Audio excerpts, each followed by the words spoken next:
남한강과 북한강이 만나는 경기도 양평 두물머리. 연꽃 정원이 장관으로 휴일마다 인파가 몰립니다. 이로 인한 고질적인 교통 정체를 해소하기 위해 서울 양평 간 고속도로 건설이 추진돼 왔습니다.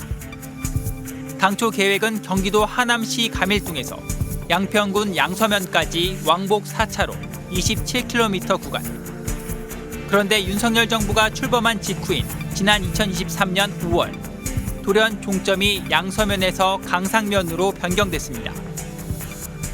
변경된 종점 근처에는 김건희 여사와 가족들이 보유한 39,000제곱미터, 축구장 5개 면적의 땅이 몰려 있었습니다. 특혜 의혹이 불거지자 원희룡 당시 국토부 장관은 거짓 선동이라고 목소리를 높이다 돌연 1조 7천억 원 규모의 국책 사업을 중단시켰습니다. 전면 중단하고 이 정부에서 추진되었던 모든 사항을 백지화하겠습니다. 청와대하고는 얼마 정도 나중에 말씀드리겠습니다. 나중에 말씀드리겠습니다. 자, 이재명 대표 민주당 간판 걸고 붙읍시다.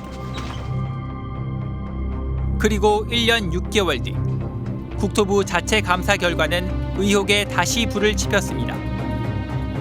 종점 변경의 근거가 된 타당성 조사를 담당한 용역업체에 대한 관리가 총체적으로 부실했다는 것이 드러났습니다.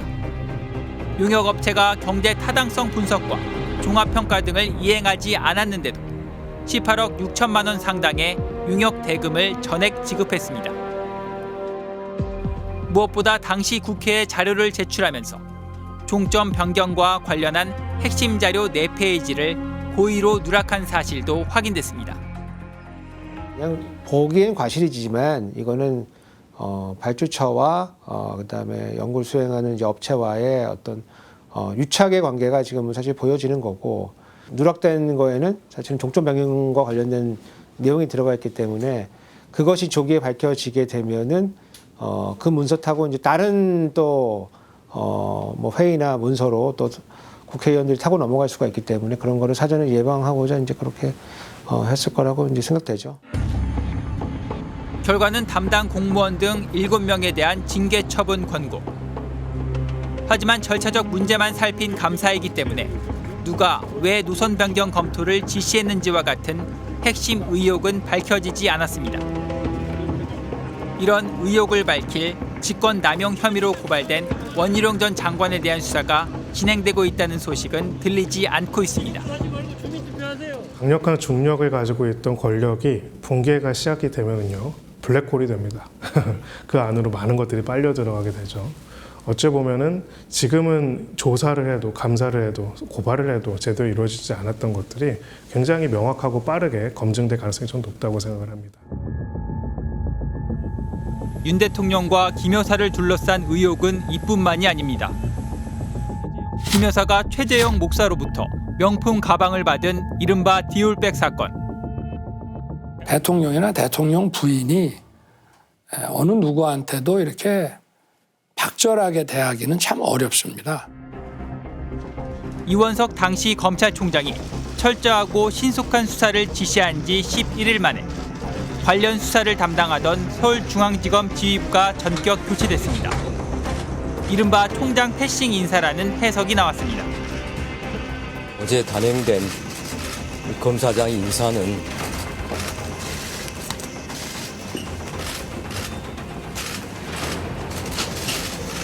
제가 이에 대해서 더 말씀드리지 않겠습니다. 결국 디올백 사건은 무혐의 처리됐습니다. 도이치모터스 주가 조작 의혹 사건도 마찬가지입니다. 오히려 조금 비쌀 때 사서 좀 쌀 때 매각한 게 많아서 나중에 뭐 수천만 원의 손해를 보고.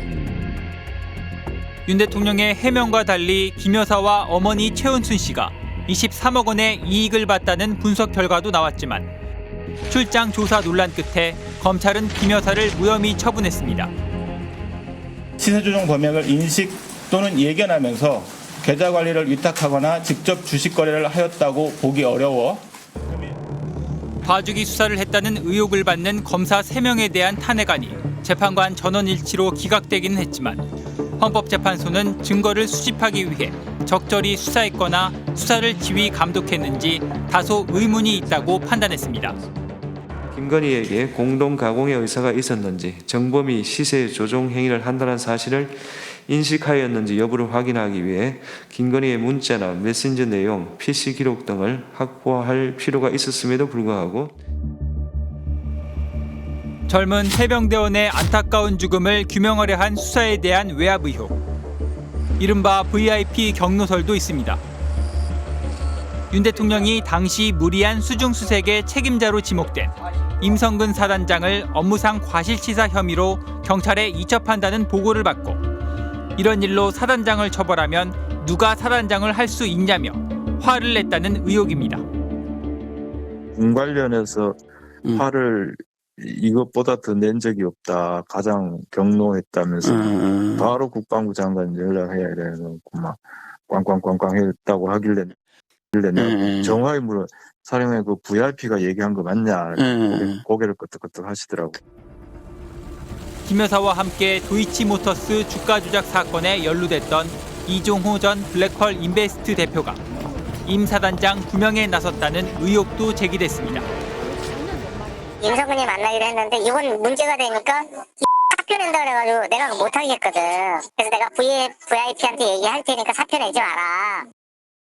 저는 이종호 씨를 모르고요. 언론에서 나와서 저런 분이 계셨구나 라고 알게 됐습니다. 부당한 명령에 저항하며 경찰 이첩을 강행한 당시 해병대 수사단장 박정훈 대령은 오히려 항명 혐의로 재판에 넘겨졌지만 1심에서 무죄를 선고받았습니다. 최상병 사망 사건의 경찰의 이첩한 행위가 정당하다고 1차 판단을 받았습니다. 그러면 그 이첩을 막으려고 했던 윗선, 즉 국방부 장관 당시 이종섭 국방부 장관과 윤석열 대통령이었죠. 이 사람들이 이첩하지 말라고 한 행위가 직권남용 범죄가 된다라는 게 논리상의 자연스러운 귀결인데 이 밖에도 대통령 집무실 및 관저 이전 개입 의혹, 호바나 콘텐츠 뇌물성 협찬 의혹 등 영부인과 연관된 의혹들도 연거푸 불거졌습니다. 공적인 권력에서 역할이 없는 분들에게 사적인 권력을 공유시킨다라는 것들은 사실상 대한민국의 그 견고한 공화주의적 가치와 문화를 앞서서 파괴하는 것이고 한국 사회의 전반적인 앞으로의 방향에 대해서 심각한 훼손이라고 유형 무형의 훼손이라는 점에서 그 피해는 이루 막대하다고 할 수 있습니다. 하지만 윤 대통령은 최상병 특검법에 대해서는 3차례, 김 여사가 연루된 의혹을 수사할 특검법에 대해서도 3차례 거부권을 행사했습니다. 최상목 권한대행 역시 명태균 게이트 특검법에 대해 거부권을 행사했습니다. 이처럼 대통령이라는 최고 권력자의 지위와 불소추 특권, 거부권이라는 방패 앞에서 의혹의 중심으로 향하는 길은 번번이 가로막혔습니다. 결국 수많은 의혹에 대한 진상규명의 운명은 헌법재판소의 탄핵심판 결과에 달려있는 셈입니다. 법에 저촉되는 행위임에도 자기가 최고 권력자라는 이유로 정당하다라는 사고를 가져왔던 위험한 생각이 있던 사람인 것 같습니다. 우리가 믿는 민주적인 어떤 질서, 민주적인 사회라는 걸 확인하기 위해서도 그동안 대통령의 지위에서 했던 좀 부당한, 부법한 행위들 그런 부분들이 다 규명이 되고 그 합당한 처벌까지 이루어져야 되는 이유가 있다고 생각합니다.